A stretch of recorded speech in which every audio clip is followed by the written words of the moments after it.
इंतज़ार करो जेके में चए थो मां मोहम्मद शाफ़ दुनिया वक़मा उक़बा मोहम्मद दर्द बे दरमान जो दरमा सल्लम कुन फयकून जी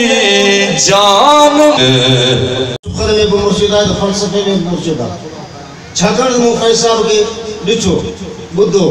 फैज़ साहब खे पढ़ियो ऐं फैज़ साहब जे सदारत में जेके मुशाइरा थिया अल्हम्दुलिल्लाह कंदकोट बख्शापुर में मुल्क के नाले वाले शायर अदीब दानश्वर ऐं साहबी हज़रत फैज़ बख्शापुरी जी 27वीं उर्स मुबारक संदसि अबाणे ॻोठ फैज़ाबाद में मल्हायो वियो जंहिंमें सिंध जे नाले वारे शाइरनि अदीबनि दानश्वरनि सहाफ़ियुनि वॾे अंग में शिरकत कई जंहिंमें साईं कलंदर शाह लकियारी अब्दुल जब्बार आबिद लगारी लियाकत अली बरमाणी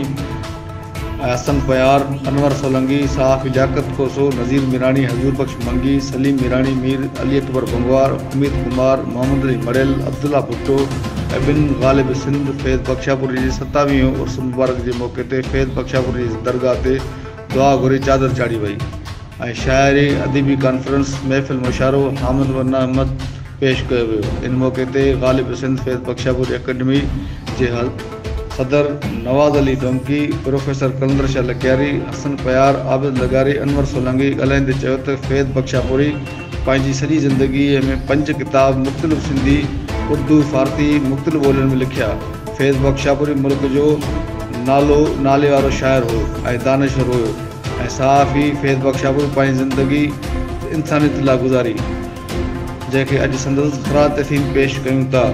नज़ीर मीरानी सोच टीवी कंदकोट।